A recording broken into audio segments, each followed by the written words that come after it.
Namaste investors. Welcome to Simply Stocks. So far we have covered 16 businesses whose June quarter results have been quite good.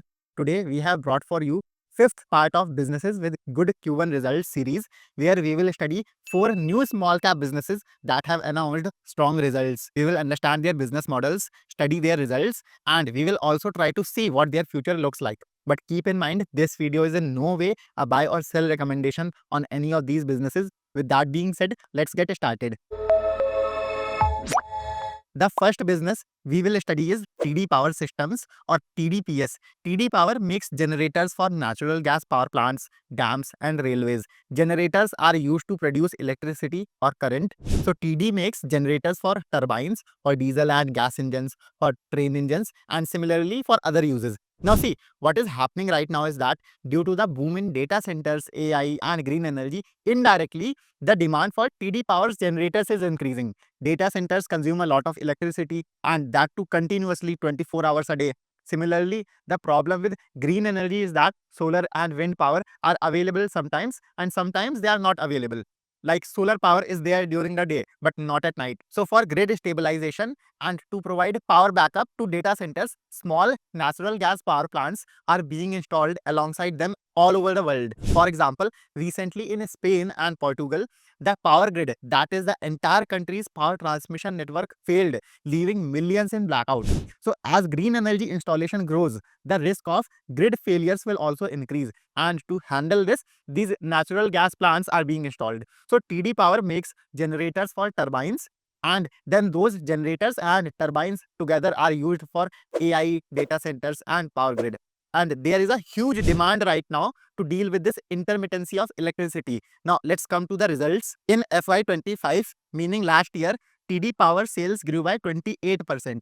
But if you look at these April to June months, that is Q1 FY26 or the June quarter, the pace of growth has gone up and the company has reported very strong numbers. Sales grew 36% year on year and profit rose 40%. EBITDA margin in this quarter stood at 18.9%, and you will notice TDPS has won 32% more orders this quarter compared to the last year. This is also my portfolio business and I keep tracking it. In the March quarter, they got very good export orders, and in this quarter, they have won significant orders from India. For example, they received 2 big orders in the USA for data centers. Similarly, they got an order for 13 large motors for a nuclear power plant. Earlier, these motors used to come from Russia.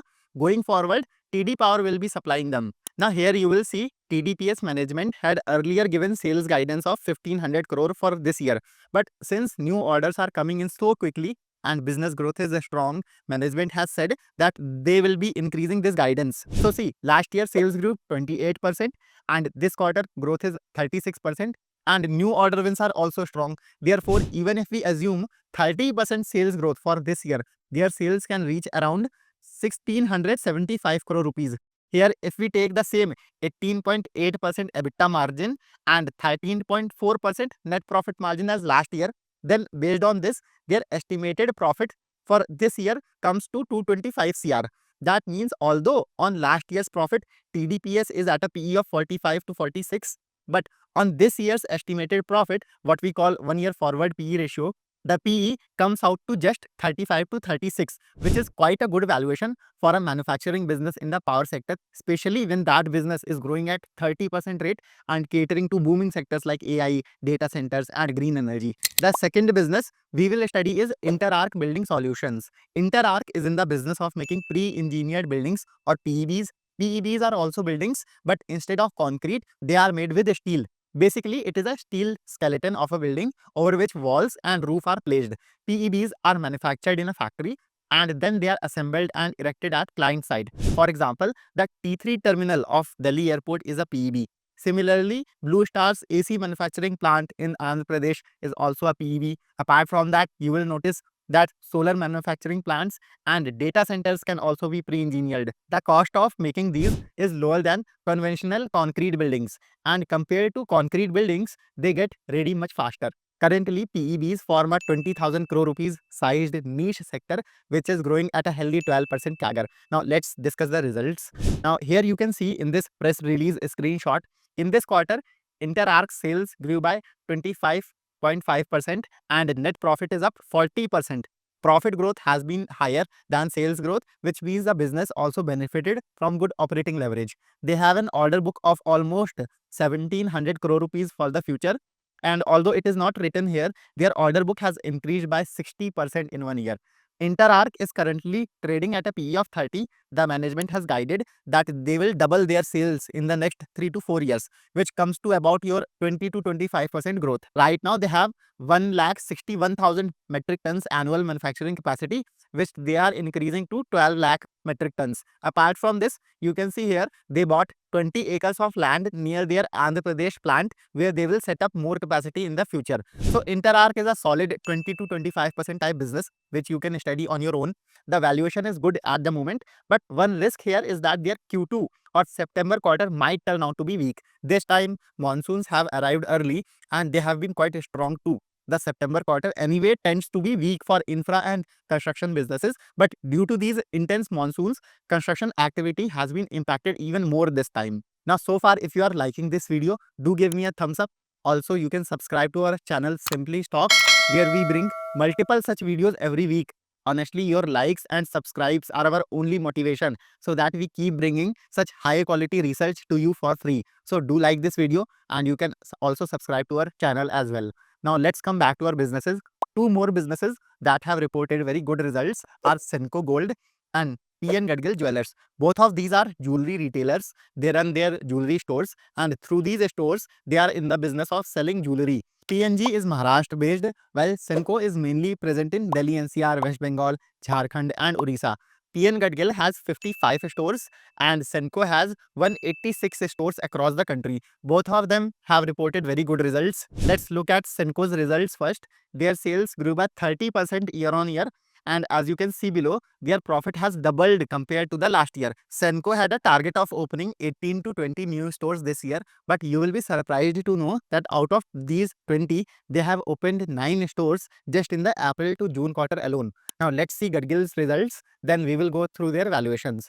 Gadgil's results won't look very impressive to you at first glance. They used to have a B2B jewelry refining business, which they have closed down in the past year. Because of that, you will see that sales grew only 3%. But you see, since last year this business existed, this year it doesn't. So the base for last year is higher. If we exclude that, their main jewelry business has seen very good growth. Here in the corner, you can see their main retail business grew by 30.4% compared to the last year. Within this, sales from their own stores grew by 19.4%. Sales from franchisee stores have actually doubled year on year. They are little behind on store expansion though. This year, they had planned to open 22 to 25 stores, but in this quarter, they opened only 2 stores. However, the management is very confident that they will still manage to open 22 to 23 stores in the remaining 9 months. Now, let's take a quick look at valuations of both of these companies. PN Gadgil had 53 stores at the end of FY25. This year, they plan to open 22 to 25 new stores, which will increase their store count by 42% to 75 stores. Apart from this, they are targeting 30% sales growth. In this case, Gadgil's estimated sales for FY26, that is this year, comes out to around 10,000 crore rupees. On this, management has guided for 3.2% net profit margin. Based on that, they can do around 320 crore in profit this year. So on this year's estimated profit, Gadgil's 1 year forward PE becomes 24. Now, if we look at Senco similarly, its management is targeting 20% sales growth this year. They are focusing more on margin expansion. Last year, their net profit margin was 2.5%. They want to increase it to 3.5 to 3.7% this year. Based on that, Senco's estimated profit for this year comes to 266 crore and 1 year forward PE becomes 22. So you will see, even though both businesses are trading at 35 to 37 PE on last year's net profit, on this year's estimated bottom line, PE ratios of both come down to just in the range of 22 to 24. So both of these are good businesses which you can study on your own. Both are growing fast and are available at healthy valuations. And I believe jewelry is a long-term sector, and in that we will see many more and several more consistent compounders like Titan in the future. The fifth and final business on our list that has reported strong results is Transrail Lighting. This company was listed recently. It makes towers and conductors or wires for power transmission and distribution sector. Apart from this, it also makes poles and towers for railways and construction sectors. But their main business is of making towers and conductors. They also provide installation services for these, which becomes their EPC business. This business is growing very well. You will see that Transrail sales grew by 81% year on year to almost 1660 crore rupees in June quarter. And you will be surprised to know that management had guided only for 23 to 25% growth this year. If you look below, you will see that their profit grew by 105%, basically more than doubled. The power transmission and distribution sector is currently going through a heavy investment phase. What's happening is because of growth in green energy sector, countries all over the world have to upgrade their power transmission networks. Wind and solar plants are being installed everywhere, and to connect them to the grid, you need conductors and towers. For that also, transmission networks need to be added. Here, let me show you a screenshot from Power Grid's investor presentation. Power Grid has a monopoly in India's power transmission sector. It is the main company that runs our country's transmission network and power grid. And it is the one that does the capex. Here you can see from FY21 to FY25, that is in the past 5 years, Power Grid invested 68,000 crore rupees. But in the next 7 years, it will invest 4 times of that amount, more than 3 lakh crore rupees. Such a massive boom in capex will directly benefit companies like Transrail that manufacture power transmission equipment. Finally, let's give a quick look at the valuation. Although Transrail's management has given only 23 to 25% sales growth guidance,